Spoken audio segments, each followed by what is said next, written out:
बँगलोरला आता तू आईस्क्रीम आहे मग ती बार नाही झाला तो वाचतो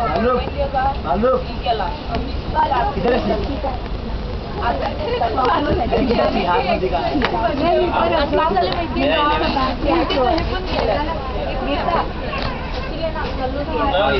आपल्याला कडे पण टाकली